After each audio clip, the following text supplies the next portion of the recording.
Hey guys, what's up? So today we're going to be unboxing and checking out Akiba's Trip, Hellbound and Debriefed. This is the 10th anniversary edition for the Nintendo Switch. I'm going to be going over some details on this game, kind of give you my thoughts and opinions. I noticed a lot of confusion about this game, what this game is, so I want to clear all that up and let you know my thoughts on this. So let's check it out. Here's the anniversary edition box. You can see mine got crunched a little bit on the side from Amazon shipping. The back gives you a quick look at the game and lists the content of this special edition. Inside we have the art book.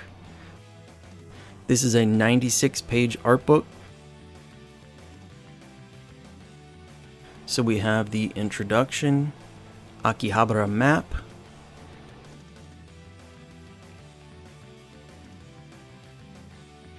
10 years of memories, comments, characters, bonus artwork, and then it gets into the second game, which is Undead and Undressed.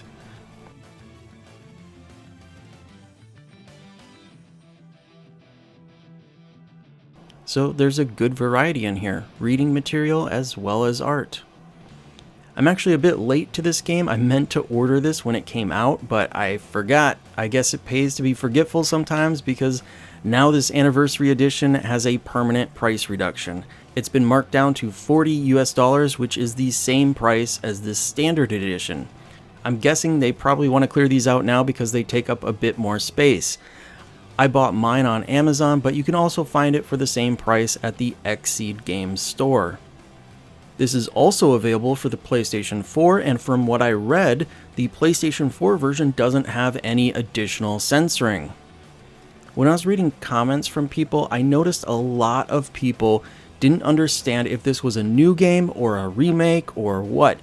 Part of that is confusion that was introduced with the localization of the second game. This Undressed and Debriefed game is actually the first game in the series which was never officially localized in English. So up until now, you could only play it on the PSP in Japanese. The game we know as Akiba's Trip Undead and Undressed was actually Akiba's Trip 2 in Japan. But the 2 was removed when it was localized since we never had the first game at that point. So it's a bit of a Final Fantasy situation all over again. Part of the problem with the number being removed is that the second game was on PlayStation 3 and Vita, but now the first game is on PlayStation 4 and Switch. People might assume that this should be the better, newer version since it's on newer hardware. The reality is that this was originally a PSP game, and the core gameplay isn't as good as the second game on PlayStation 3 and Vita. Personally, I think they should have put both games together on one game card, kind of like Mary Skelter 1 and 2 on the Switch, just to get everyone caught up on the series, get both games updated, and add a bit more value to an already older game.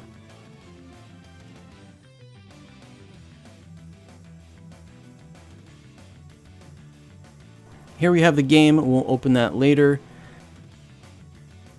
And the last thing in the box is the soundtrack.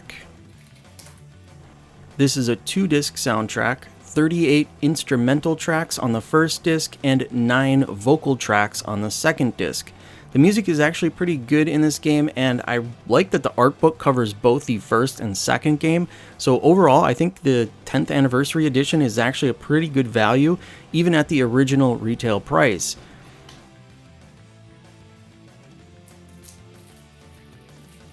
Back to the game, here is the cover art.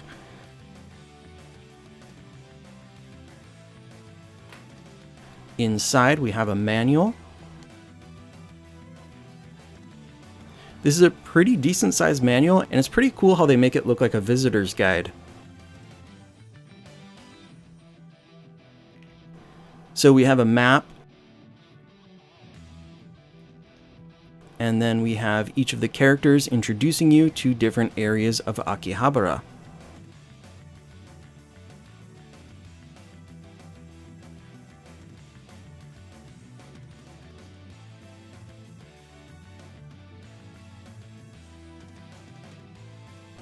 And oh my god, Master's Mansion. I have to show you guys that part of the game. It's pretty funny.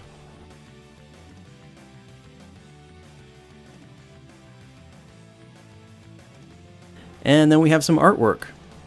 Very cool. So we didn't actually have any normal things that you might find in a manual, like controls and menus. So it really is more of a visitor's guidebook.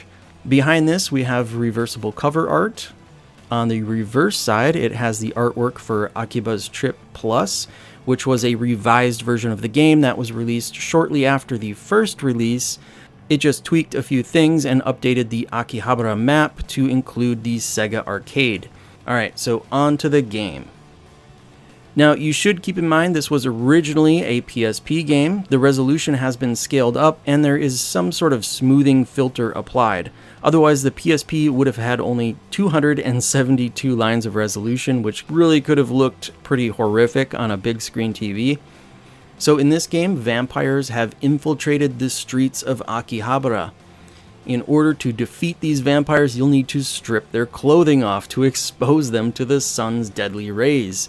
Fortunately, the lady known as the Master will teach you her most effective stripping techniques to ready you for the challenges ahead. As you explore the streets of Akihabara and help wherever needed, you'll be stripping the clothing off of vampires for money and experience points. Level up and upgrade your equipment to increase your power. When battling, you'll have 3 areas that you want to target. You have a low attack that damages opponents' pants or skirt, a mid-range attack that damages their top, and a high attack that damages any headgear that they might be wearing. Once the article of clothing turns red, you'll be able to hold that corresponding attack button to strip the clothing off. Once your opponent is completely stripped down, they will be defeated. Unfortunately, you will also take damage by having your skin exposed to the light, so you'll need to readjust your clothing from time to time during your strip battles. There are a lot of funny references that fans of anime and Japanese culture will pick up on, and there's a lot of suggestive content too. Been doing all right? Yes, thanks to your techniques. I've been using them every day. I'm not asking about your job. I mean, the other thing. Well, that's, Oh, you're still so adorable. If you're coming into this game never having played Akiba's Trip before, you will need to temper your expectations a bit and realize that this is an HD remaster of a 10-year-old PSP game. But if you've already played and enjoyed the second game on the PlayStation Vita or PlayStation 3, I think you'll really appreciate this one too. It's basically more of the same and part of the story that we originally missed out on. The English voice acting is alright, but I feel like the quality of the recordings themselves are below average. My guess is that the pandemic restrictions might have required everyone to record their lines remotely, maybe with less than ideal setups, which may have affected the quality here. I don't know. But the important part is that the lines are actually delivered pretty well. The core gameplay is very comparable to the second game, but you can definitely tell it's older. I've had a few times during battle where something obstructed my view of the characters, and I have no way of rotating the camera on my own, so it can be a bit frustrating at times. It's also easy to get ganged up on if you aren't careful, but you can retry as often as you need. Just remember to save your game when you're done playing because there is no autosave from what I could tell.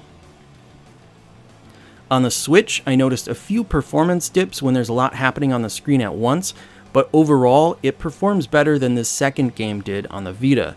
Load times are noticeable, but not ridiculously long either. I'm going to try to get a hold of the PlayStation 4 version too, so that I can possibly do some thorough comparisons for any of you that might be on the fence as to which version of the HD remake to get. Overall, it's a pretty fun, quirky game with a lot of suggestive content. I really hope they decide to continue this series. I'd love to see another main installment designed for more modern consoles. But it's pretty wild how many people I talked to about this game that thought that this was the same game as the PlayStation 3 and Vita release.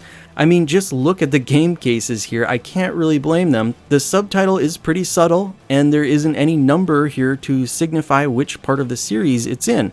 So I can see how people get this confused. Now in Japan, the Vita version would have looked like this.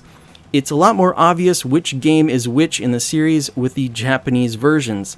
Anyway guys, that's going to do it for today. Thanks for watching. Until next time, I will see you later.